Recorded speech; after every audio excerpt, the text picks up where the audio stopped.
Welcome into the Your Illini Nation pregame show. Andy Olson, Derek Piper with you here at State Farm Center once again, Derek. It is a fun matchup tonight. Number 10, Illinois taking on Michigan State on what is in the preview of some pretty cool temps coming into Champaign this weekend. WCI Kevin Leidy keeping you guys updated on that. We'll stick to the heat, the temperature on the court. And Derek, Illinois coming off that tough loss to Purdue. I'd still say they're playing pretty well at the moment. And I know that they probably don't feel great about falling to the Boilers, but a win against Sparty probably will help with that. Yeah, freezing temps, just like the temperature of Kevin Leidy's Indiana Hoosiers. I had to throw that out to you, Kevin. I hope you're watching. But yeah, a big one for the Illini tonight. Sparty also not in great shape, at least early on in the Big Ten. 1-3 in the standings. If they lose tonight, fun fact right off the top, it'd be 1-4 in the Big Ten, first time ever during Tom Izzo's tenure at Michigan State. History on the line. Yeah, 29 seasons now for Tom Izzo. He's never been 1-4 in the Big Ten, but in jeopardy of being in that spot tonight. Illinois also coming off a loss. MSU lost to Northwestern over the weekend. Illinois, of course, at Purdue, where you get down big, 15 at the half, storm back and able to make it a one-possession game in the final minute, but you come up just short. So some good and bad, as Brad was talking about yesterday within that game. Some things to figure out in terms of Purdue presenting a different wrinkle. I know we talked about in the pregame show, how would they guard Ty Rodgers? Would they put Edey on him? They did. Can you see that going? You were all over that, by the way. Yeah, we talked about it. New for you. Yeah, a non-shooter, that a center who doesn't move all that well. Now, a different challenge. Not everybody has 7'4". In fact, very, very, very few teams do. Will Michigan State try that with Matty Sissoko, who's 6'9", 250, in terms of their center guarding Ty? How does that look? How does Illinois adjust? But a number of ways to break this thing down. Tyson Walker for the Spartans, one of the best guards in the country. He's averaging 21 a game. So this is a team that not living up to their hype preseason, top 5 in the country, but still a squad that went to the Sweet 16 last year. So Joey Hauser was a key piece of that, not back, but a capable team that has good guard play and a Hall of Fame head coach. And they're going to feel like they need one tonight. I know that A.J. Hogarth's called it a must-win. I think Illinois will get Michigan State's best shot, but then again, I think Illinois will be hungry too, coming off that Purdue loss. Yeah, we'll start with Michigan State's last game, 14-point loss to Northwestern, in which, Tom Izzo said it best after the game, and this is, since it's a web stream, I can say this. He said that the Spartans got their ass kicked by Northwestern.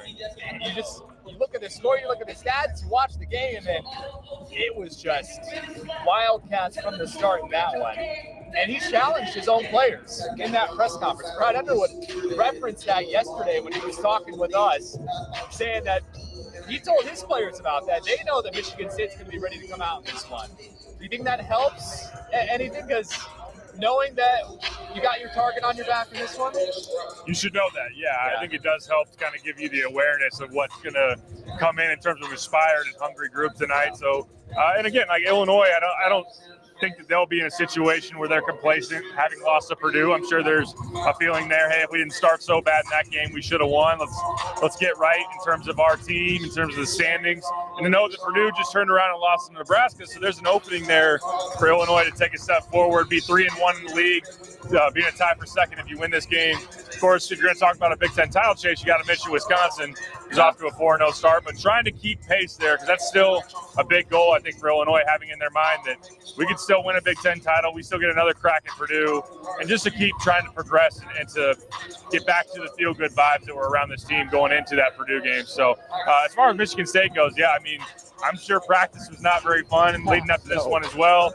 Izzo teased in that post-game after Northwestern, will I bring out the football pads? Of course, he's been famous to have done a handful of times throughout his tenure to try to get that physicality, that grit, those things that we really associate with his Spartan teams through the years. And yeah, they did get punked really by Northwestern, and the fact that they couldn't stop them defensively. Northwestern able to score 80+ in that game, and then to hold their own far better than they should have been able to on the rebounding side of things. Northwestern not a great rebounding team, but MSU was only +2 on the glass in that game. So I know Izzo was displeased with that as well. So I think that the Spartans will come out with an edge tonight.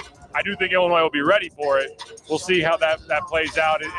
probably will be a very gritty game where you gotta win the effort plays. Of course, you gotta execute and make shots. Which, being at home, you look around college basketball, how many top-ranked teams are going down on the road right now? Michigan State's not a top-ranked team. It's actually Illinois, but the home side of things should play to Illinois' advantage. But there's no doubt, again, I think MSU gives Illinois their best shot tonight. We'll see if it's good enough. All right, if Illinois wins, it would be their 4th in a row over Sparty, and it would tie the all-time series, 64 apiece, between these two franchises. You mentioned top teams going down. Purdue last night against Nebraska, I think that was the big shocker. Maybe not it has to be the biggest one, but there are a lot of shockers last night as far as results. And gives Illinois some hope in that Big Ten title chase that you mentioned.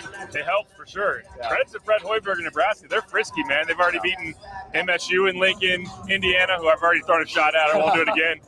And then also Purdue. But, yeah, I mean, when you go into an opposing building and that team shoots and makes 13 or 14 threes, it's going to be tough to win. But, yeah, as far as Purdue losing, as far as that's Illinois, obviously a high level of interest in that result. But, I mean, Kansas last night goes to UCF and loses, and Houston took their first loss going to Iowa State. There have been a number of ranked teams going down. I mean, Marquette on their home floor lost to Butler. So there's been a number of upsets throughout college basketball, but yeah, the recurring theme really in the Big Ten and also around the country is some of these upsets on the road. So Illinois feeling good that they're back on their home floor. They will be the next 2 games, get Maryland coming in on Sunday. So you really, year in and year out, it's a cliche, but it's true. You really want to hold serve at home in your opportunities in conference. Illinois has done a great job of that. I think the last 3 years they've been 8-2 in their 10 allotted Big Ten home games. So wanting to win a lot more than you lose, and really that's some of these Big Ten title winners sometimes have gone a perfect 10-0 or 9-1 at home in terms of that goes. But yeah, no Orange Crush tonight. That's a little bit of a bummer. We'll see if maybe students come back and they have a chance to buy these tickets up, but trying to get still a good environment. I think it will be an 8 o'clock tip-off, and anytime Michigan State's on the schedule, it's really that team you still think of as a powerhouse in the Big Ten, even though the results here of late, the last few years, haven't really lived up to that. For sure. All right, I think we need to talk about all of the news, not on the court, surrounding Illinois basketball this week. With Terrence Shannon Jr. on Monday. Remember, he's suspended. Of course, everyone remembers that. After he was charged with rape and arrested in Douglas County, Kansas, at the end of December. He's been suspended from all team activities since then. On Monday, Terrence Shannon Jr. and his attorneys filed a temporary restraining order against the Board of Trustees at the university, simply looking to get reinstated immediately. This was filed in Champaign County. We now know that today it has been moved up to the federal level, so it will be heard by a federal judge tomorrow in Springfield. That is at 1:30. We will send reporters out to that trial, so we'll have all the updates on WCIA 4, 5, and 6, as well as WCIA.com tomorrow. So be sure to tune into that as we get updates on what is happening.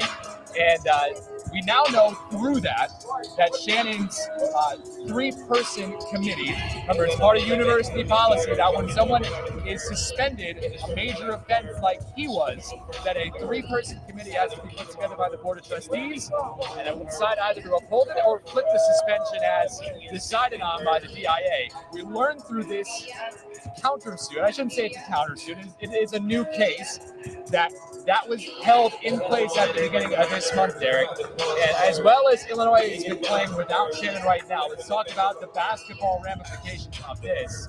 This is the first time it feels like that it is a possibility. Not saying it is a good possibility or even likely, but with this case coming around, it has been broached hotly the chance of Shannon returning this year. And that is something you have to imagine that would probably be welcomed by this Illinois team.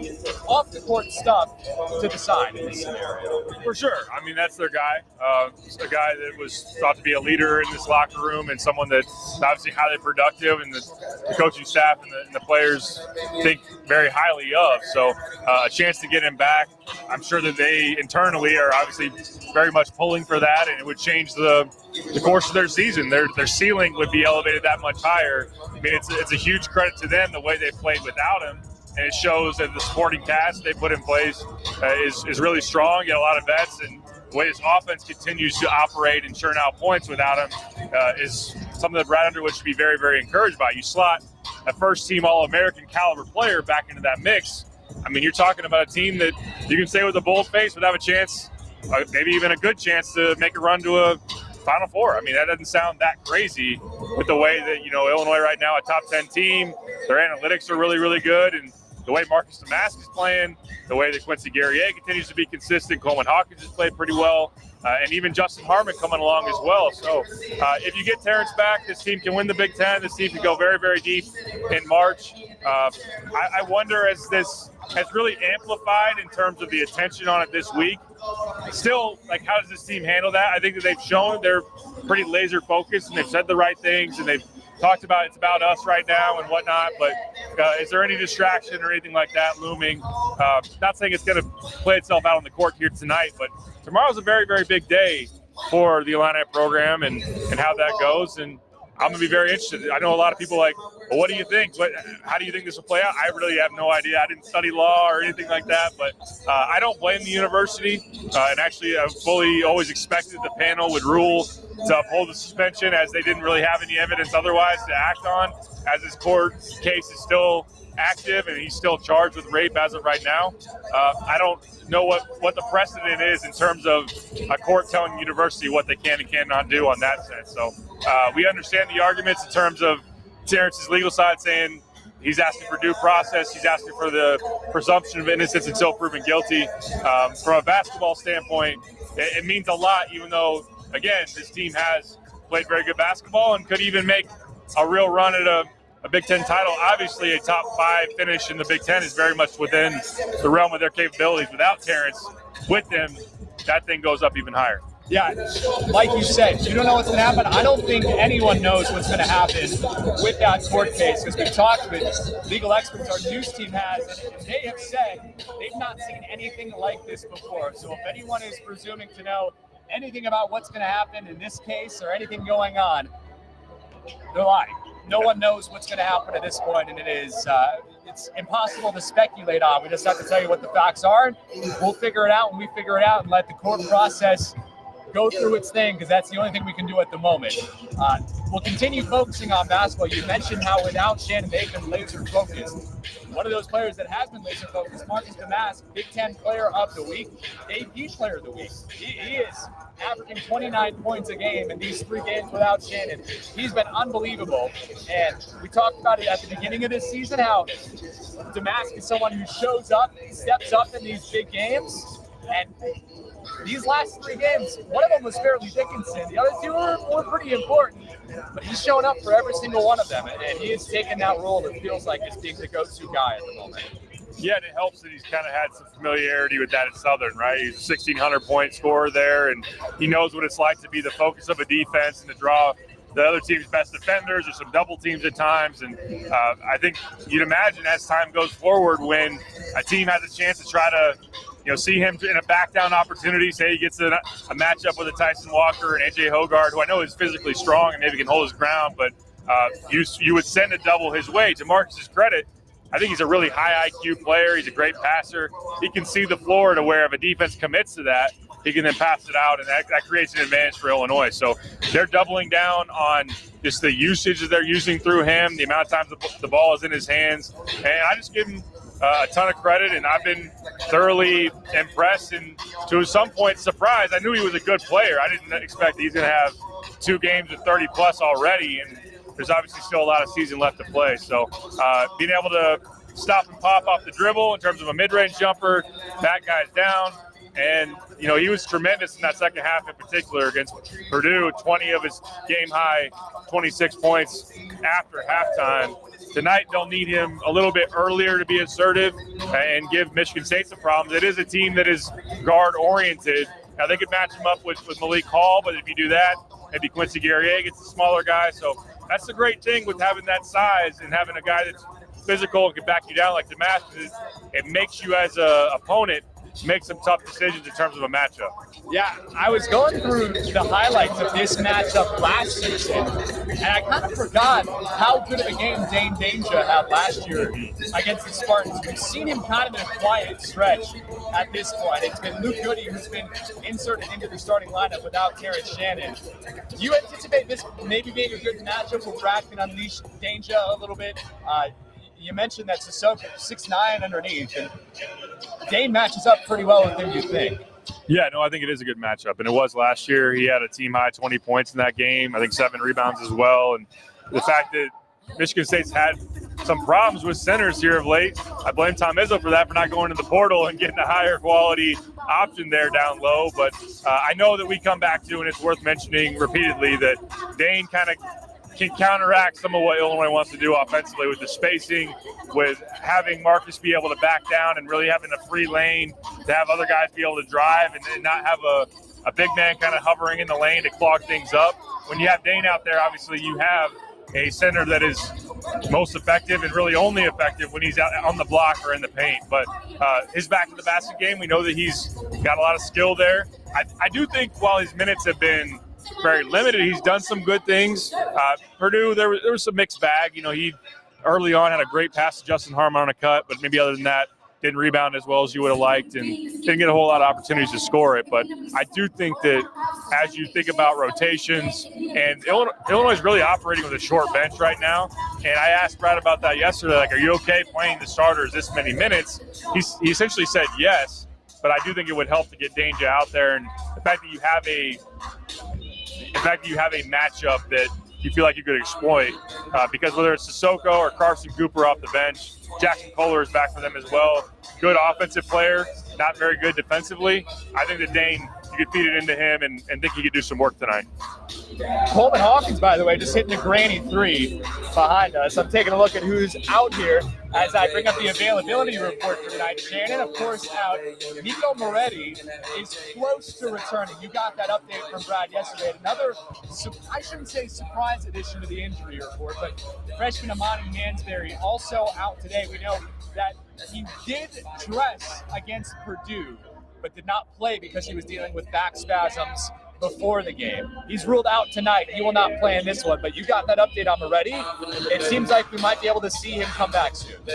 Right, yeah, and I know that people have talked a lot about point guard for a long time with this team, and he was playing really well prior to getting hurt. You look at the Southern game, and just in that middle of November where he's starting to get more comfortable. I know that the competition at that point in time wasn't all that great, but still, like, having a pure point guard who sees the floor well. Not that I think Illinois has necessarily had an issue with that here recently. I think this team's sharing the ball well. I think they have a good way about them offensively. I mean, they're top 10 in the country in offensive efficiency for a reason, but he is an option as a ball handler who can also shoot it a little bit. He does have to prove it against some higher level competition. He's played no Big Ten games. He hasn't played a high major team in terms of logging minutes at all in his career so far, but it is another option for Illinois to have as they push forward for the heart of the Big Ten season and then the postseason play. So I think it's a good thing that he's getting healthier. The foot feels well enough to where he's on the practice court right now and getting close to getting cleared. But yeah, no availability for him tonight. Obviously, Amani, like you said, is in sweats as well. A guy that plays hard, is physical. He kind of looks like, I know that Jeremy Werner and I have talked about, kind of looks like a guy that Michigan State's gotten a lot of through the years, just those junkyard dog type of front court pieces. But without him, then that really, in terms of a front court pivot, leaves you with Dane and nobody else on the bench. All right, let's scout the opponent tonight, Derek. You've got a lot of scouting report done on IlliniInquirer.com. We talked a lot of some of the guys to keep an eye on, but as you break down this Michigan State team, have you seen why that they're off to as bad of a start as they are? Because we mentioned it, preseason top 5, a lot of expectations for this team, but just not able to get it done so far. 1-3 against top 25 teams this season. What have you seen when you're looking at the opponent breaking these guys down? I think it starts with giving Joey Hauser credit for how good he was last year. He led them in terms of three-point shooting percentage, also a really productive rebounder. So now that they've asked Malik Hall to step into more of a prominent role, it's just something that he has never been able to find footing with throughout his career. A guy that was a a high four-star recruit that they thought would click into place and be one of their better players down the road. They've just been too inconsistent. He did play well, had a career-high 24 points against Penn State.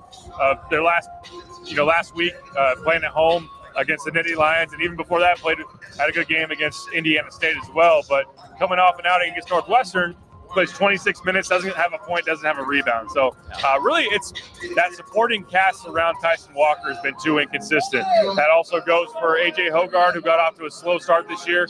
Now he's been better over the course of the last month, even shooting the three, which is something that he hasn't really done all that great throughout his career. But in Big Ten play so far, 50% from beyond the arc. He's also a downhill attacking guard that's physical, that really wants to push the pace and transition too. So when they have him going with Tyson, this can be a tough team. I'll throw Jaden Akins in there as well. Three-point shooter, a lefty that last year shot 43% from three in Big Ten play. This year, it's really in terms of a telling stat between their losses and their wins. In their losses, he's shooting about 28% from three. In their wins, he's shooting 40+% from three. So when Akins is going, this is a dangerous team because they can surround him with Tyson and Hogard. When he's not, and maybe Hogard's a little inconsistent or Malik Hall doesn't show up, and there's just not enough meat on the bone around Tyson Walker to make this a legitimate top 5 team in the nation, but even a legitimate top 5 team in the Big Ten. All right, before we get to our score prediction in this one, you remember, I think you were closer last game against Purdue. You had about a 10-point difference. I had an 11-point difference. And Illinois played them to 5 points. That could have been closer, too. But we're not there yet. Before we get there, give us a matchup that you're looking for as the key in this one for either side. I think that when you look at Tyson Walker and having to slow him down, make him uncomfortable, we saw is actually 2 years ago, the last time that, actually that wasn't when Michigan State won. You have to go 3 years ago. I was thinking Matty Sissoko breaking Io's nose, which that's going to trigger some Illinois fans out there. They have not forgotten. But 2 years ago, when Illinois actually won at Michigan State, Tyson Walker had 18 points in the final 6.5 minutes of that game.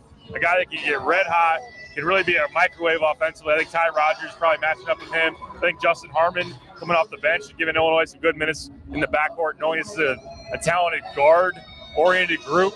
I think that Illinois on the other side with their guard group will be important in terms of matching up with him and not making things easy. So I'm looking at that one. I think also just keeping Michigan State out of transition. Whoever's matching up with Hogard, you got to stop the ball. You got to make sure that he doesn't have driving lanes to really push it all the way down the court. Because what Michigan State wants to do, Tom Izzo teams always are great on the fast break, always play with a lot of tempo. They want you to be in scramble mode defensively. They don't want you to set your defense. They want to get some quick hitters early, attack the rim, and if you rotate and kind of collapse, then they'll kick out the shooters like Akins, like Walker, to get those things going. So whoever's drawing that defensive assignment, really, if you think about it, if Ty is getting Tyson Walker, then Hogard's either going to be guarded by Goody or Damask, I would imagine. So one of those guys really having to stop ball and make sure that guy doesn't get downhill is going to be important. All right, still over an hour left on the clock here at the State Farm Center, which is bad news because that means the tip-off was slid back. I don't know what game is on Fox Sports 1 ahead of Michigan and Maryland. There we go. Enjoy that one. That is the reason why this game was slid back, it seems like. All right, score prediction now, Derek. What are you feeling like? What did you include in 3 keys and a pick? What you got? I mean, I think that Michigan State's going to bring it tonight. I think they're going to have an edge. I think that Tom Izzo's comments, both in the post game in front of a microphone, behind closed doors, I can only imagine what those were in recent days, are going to inspire this Michigan State team. And I think their guards, as far as their talent, will probably show tonight.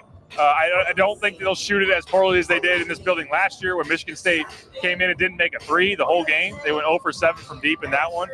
So I think the Michigan State will be tough tonight. On the other side, though, playing at home is so big in college basketball, as we've already talked about. The way that Marcus Damask is going, I think is a bad matchup for Michigan State because of his size, just because of the confidence that he has right now. And while Izzo's going to harp about rebounding, and he has, Illinois is better equipped to get after him in the glass with Quincy Guerrier, a guy that's been a double-double machine here of late. Ty Rodgers going to the glass, Dane when he's in. And I know that Brad Underwood specifically has called out Luke Goody to rebound the ball better, which not to say that Goody's been a bad rebounder. He's actually, I think he's been able to have that as one of the things that's a strength for him most nights. Didn't do it against Purdue, but I think he'll play with some extra energy as far as the glass tonight. So I like the home side. I think it will be close. But 75-70 Illinois is my pick. All right, 5 points. I'm going to go a little bit closer. I think it's going to be a 3-point game. I'm going to go 84-81. I couldn't do back-to-back 5-point games. I thought about it, so I'm like, we'll go 3-point game. I think I'm still going Illinois. I should specify that. I'm going Illinois as well. I do think it's going to be a close game. I think it's going to be a good game, but you look at where Michigan State has struggled this year so far, and I think it'll continue at least for one more game before they eventually figure out. You have to imagine the top Izzo team. They're eventually going to figure it out, but not sure that happens tonight. All right, still more than an hour left at the State Farm Center before this one gets tipped off. Derek, how can the fans at home spend that time on Illini Inquirer? You read my 3 Ps in a pick, my full breakdown of the matchup. I also wrote about just what Illinois is expecting out of Michigan State. Brad had some good lines about this being one of those intense fights that you get into in the Big Ten, especially when you got a hungry team coming off a loss like Michigan State coming into your building. And, just the respect that Brad has for Tom Izzo, too, and kind of what Illinois has to do to match that intensity of that fight as well. I know that we have some breaking news as far as the football side goes. Oh, yeah. With a couple of assistant coaches getting let go. So Jeremy Warner has you covered on that. Jeremy, Joey, and I are all here to cover this matchup. Joey will be in Springfield tomorrow for that court case with Terrence Shannon Jr. as well. So a lot coming to Illini Inquirer. Check out our stuff. Check out your guys' stuff as well. It's a lot to take in, a lot to consume, but we got it all. As far as tonight, wherever you're watching this right now, we'll have Brad Underwood's full post-game press conference as well. Twitter, Facebook, YouTube, EuroLinaNation.com. Watch on all four. Watch on whatever you want to do. Mix and match, however you want to do it. We'll have Brad Underwood's post-game, as well as tune into the 10 o'clock news because we'll have highlights from this game as well as my report live here courtside at the State Farm Center. For Derek, I'm Andy. Thanks for joining us here on the pregame as we get you set for the game tonight. Fox Sports 1, about 1 hour from now, 8 p.m.-ish for tip-off. And be sure to tune back in after the game. We appreciate you getting ready with us, everyone. Enjoy the game tonight.